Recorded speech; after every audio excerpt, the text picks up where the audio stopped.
Hi, my name is Tori Shendell-Cox, and I'm the Virginia G. Schrader Curator of Art at the Evansville Museum.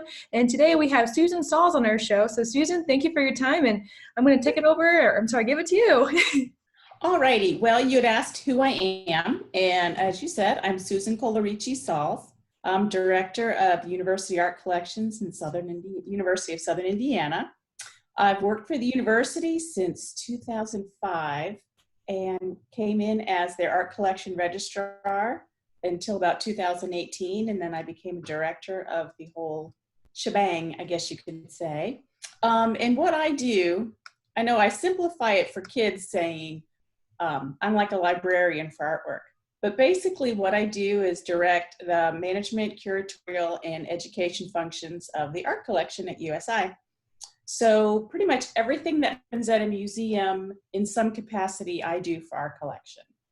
And I also manage the John M. Lawrence Library, which holds our medieval manuscripts and more of our global cultural heritage collection. Wow. Okay, so what I'm working on right now, I have a really interesting project I'm working on with the art history intern. Her name is Olivia Warland. We are working on an exhibition of prints we received from Michael Aukus. They are Francisco Goya prints. So what we're doing is she is working on researching. We're planning an exhibition for spring of 2021. But while we were working on them and doing our research, this is kind of my side thing. I love a good backstory on artwork. And the particular series we're working on, there was about 7 printings of them. So I'm trying to figure out which printing we have. There was a university in California, and sadly, all my notes for this project are in my office on campus. So I'm working from my memory. There's a university in California that did an exhibition with examples from all of the 7 printings. So I'm going to be getting in touch with them to see if there's any characteristics or any way that we can look at the pieces we have and determine which printing they're from. We're fairly certain they were not the original printing. Those are probably locked up at the Prado somewhere. But I'm excited to find out that part. That's kind of my side thing. Yeah. But my student Olivia is doing such a great job with her research. She is combing the internet, and I believe there's some interlibrary loans involved, and she's doing a lot of activities that are really going to hone her art history skills. So we're looking forward to that. And I do a lot of work with students. That's kind of the educational portion of my job. So I'm working with another student. Her name is Bridget Epperly. And and you smiled because I know she worked with you all, didn't she? She's Yep. Awesome. And I believe Olivia Warland did as well. I believe she was there probably a couple of semesters ago. But Bridget is working on a tour of the university's art collection that we have all throughout campus. So what she's been doing is she made up a script. Very tedious, but it was kind of fun, except when it was raining. She walked around campus and designed the tour and the layout and how we're going to work out doing an audio tour along with a small booklet. So it's going to be something you can come on campus, log in, click on a button. I'm simplifying this, but I think we all know how technology works. And then you can listen to her give you a tour of the public art on campus. So it's artwork that you can access just by coming on campus. You want to get your steps in, we're going to have a segment where you can just walk around the outside and see the sculpture that we have on campus. And I have to brag, our landscaping is just one of the most beautiful campuses you'll find. So, it's a great way to get your steps in. Hopefully we'll have that released by the summer with everything that's going on. We're still working on our projects, but things are moving a little slower. Goodness, I think that's about it. Some of the, things I'm working on, if people are interested in, how can you manage a collection remotely? And I'm sure you deal with this as well. What I'm working on is our collections database. So I'm refining a lot of the data that we did a big dump download. And as you know, sometimes computers will talk to each other. Sometimes they don't. Things are truncated, whatever, for whatever reason. Something goes into the wrong field. So I'm doing an audit of our collection. And once our database, we work with Past Perfect, which I know you guys are familiar with. So once Past Perfect is up and going, we'll be able to create more virtual exhibitions. Students will be curating those. That's one of our goals. We will also be able to share our database on a wider basis with the public if they'd like to see, work with our collection. If they want to see all the Goyas maybe we haven't put on display, or they want to see our collection of Stephen Pace. We are the largest holder of Stephen Pace's artwork outside of the estate. We have well over 250 pieces.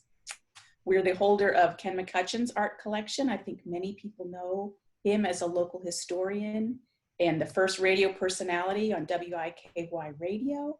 We have a great deal of his artwork. We have a lot of collections that we'll be able to share once Past Perfect is up and going. So that's what I'm doing as I sit here and look outside and see what a beautiful sunny day we have. I'm auditing our artwork in the database. So I think that's really all I'm working on right now, at least while I'm working from my house. Yeah. So out of curiosity, how many exhibitions do you create a year? I create typically, I do 2 in our McCutcheon exhibition space, which is different than our gallery. It's a smaller area and it's outside the presidential suite of offices where our VPs are all located. So there's 2 there. I create 1 exhibition in the John Lawrence Library. And typically when I curate exhibitions, I bring in students and they do a lot of the work. Some of my more advanced students will create an entire show. Others will do portions with me. So I definitely have 3. On occasion, I'm invited into the McCutcheon Art Center. Most recently, the exhibit I did in McCutcheon Art Center Pace Galleries is the Stephen Pace Process Exhibition, which was a huge endeavor, took well over a year in the planning. I worked with an alum, Roxy Burton. We put that together. She's working in California as a registrar for an international art shipper. So she came back, talked about her experience of grad school, curatorial studies, what she's doing, how what she learned at USI applies to what she's doing now. And she was just a great person to work with. I really enjoyed it. Wow. Now that has to be a rewarding experience to be able to reflect with your students like that. It is. She's one of my students that I'm like, one day I could probably work for her because she's just so ambitious. And a lot of our students are so ambitious and excited about the curatorial field. And I'm sure you know from your experience, while we do a lot of classroom learning, the best experiences to learn what we do is an apprenticeship, fellowship, interning at museums. I always say any day you can handle an artifact is a good day, just because you get that vibe and that feel from the history of the object. It kind of feeds you and creates that curiosity we all have about learning from our past and how we can apply it. Like the Goya thing, the expedition we're having, trying to figure out what time period were these created, because they were, from Goya's life on to, I believe the last printing was 1937. So, you see what era these were printed in, and maybe there was a resurgence of that field or that technique, or something about Goya happened that made them want to print these again. Mm-hmm. I should understand. Wow. That's a really important thing to discuss when it comes to the physical object itself, because they are the vehicle of the storytelling, and it's connecting to people on that emotional level with a tangible object. That's why these are so important. I mean, it's the human experience. Yeah, I find it connects people.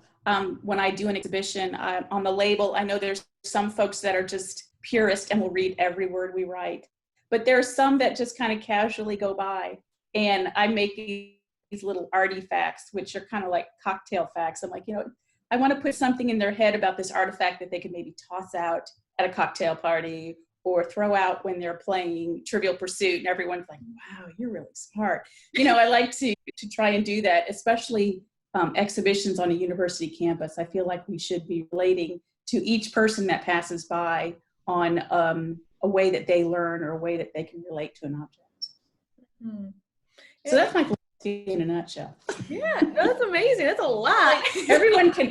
People are always saying, I don't like museums. I'm like, you haven't found the right way to learn about the artifact, because there's always a little something quirky that people, find interesting. I always tell the story. We have this one portrait of this woman. She looks so refined and so proper. And we found out she was somebody's mistress, and she was really she was a circus acrobat. Not that there's anything wrong with being a circus acrobat, but you just look at that portrait and you think she's some society lady, and then you read the fine print.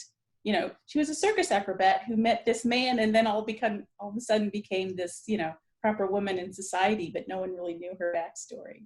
So there's always a little something you can find. Mm-hmm. And that's what makes this job so much fun, because I like to get into the nitty gritty of the aspects of the art and have those quirky stories too, like you said, because I think it makes it more relatable across the spectrum. Mm-hmm. And I like that. I'm gonna coin that, if that's all right. A cocktail tidbit. Yeah. We always have artifacts or tech tips. The tech tips I like to use on artwork that maybe is not as obvious about how it was made, like some of the glass techniques or some of the ceramic techniques that I think people use. I think if we explain the technique to people, I think it means more when they look at that piece. Try and give as much information. Granted, the artists, their birth and death dates are important too, but it's nice to have that little background tip that connects somebody to an artifact. Absolutely. And roughly how many pieces are in your collection? Wow, we're around 3,500 to 4,000. We just completed a large inventory. We had a group internship, which is always exciting. I had 3 great students, and they spent last summer going head to toe on campus, finding every piece, and we did a complete inventory. So we're working through that data. There are some artifacts that, the category found in collection, FICs. We've found some of those. And then there are some that we no longer can find, and we're not sure. So we do a little extra detective work, and we have found a lot of pieces that way. When I started in 2005, I was handed this massive list, and they're like, here's the collection, but we're not really sure what parts of campus it is on, because as you know, our campus has just grown so much that it's just a matter of finding everything. So over time, we have found everything on that list. And then as our collection grows, we're hitting about 3,500 to 4,000. And that's a healthy collection for sure. Yes, it is. Mm-hmm. Well, is there anything else you'd like to share with our viewers today? Well, I had thought about talking about Arch Madness too. Yeah. Go amusingartifact.com. I believe they're a .com. Let me double check. I got my note here. I know, amusingartifacts.org. So it's amusingartifacts.org. And right now we're in the Elite 8. And there is a huge battle between our previous champion, which is your object. Yes. But you're going up against, let me see, I've made my notes here, because the brackets are getting hot. You need people that are missing the basketball. They need to come over and look at this. You guys are battling marijuana and the Bible from the Ethiopian Zion Coptic Church. So that document and the dueling pistols are really hot right now. And there's an on-campus battle between Archaeology Lab at USI and USI Archives. So the Archaeology Lab has the Aztec snake sculpture from Common Era 1400 and the amputation surgical kit from Archives, which is really hot. Who doesn't love, an amputation surgical kit? Because it's really cool. It's from about late 1800s. So those are the 2 big battles going on right now, from what I understand. So we need everyone to get out and vote at amusingartifact.org. let's see, Elite 8 ends on the 29th, and then we go into Final Four, and then we go into the final game, and the winner will be announced April 13th. Mm-hmm. Now, for our viewers who don't know what Arch Madness is, Susan, do you mind explaining what Oh, that is? sure. Arch Madness follows the same line as March Madness for basketball. So what we've done is organizations from around Evansville, and it's USI Art Collection, USI Archaeology Lab, Evansville Museum of Art, History, and Science. My heart's always soft for you guys. John James Audubon Museum, Newburgh Museum, U of E Archives, and Working Men's Institute. We each submitted 2 artifacts. There was a random draw, and we were all placed in brackets and battle. And right now, as people vote, people are determining what's the coolest artifact, and we'll end up with our final champion. I have to brag, I was a former champion. I think I was 2018 with the Demon Incantation Bowl. Yeah. So, yay. That's a really cool artifact. But yeah, the dueling pistols, you guys might be back-to-back champs. We don't know. You guys are playing hard. So yeah, come to amusingartifacts.org and vote. And you can vote as many times as you want. If you want to stuff the box for one in particular, right now my heart's with the golden, is it the Troop? The red leather boots. Those are cute. Everyone loves a cute boot. So they are, oh goodness, I don't have my note on them, but they're like the Golden Troop. They're from the Working Men's Institute in New Harmony. They might be the Cinderella story. Mm-hmm. If my votes are all getting counted. Mm-hmm. So go out and vote. Absolutely. And we're looking forward to see who wins this friendly competition. And it's just a fun way for nonprofits and collections to get together and show what they've got. Oh yeah. Yeah, it's exciting. We take it seriously on campus. I bet. And the museum definitely takes it seriously too. Our curator of history, Tom Lomberg, is very competitive, and he loves to win. He is. Yes, he is. And Tom is such a great asset to the museum. His exhibits are incredible, just incredible. Yes, no, absolutely. Well, Susan, we definitely appreciate your time. Thank you for sharing insights into who you are and what you do, and a little bit more of how our community interacts. But this is a Evansville Museum recording, and thank you for your time. Sure. See ya. Bye.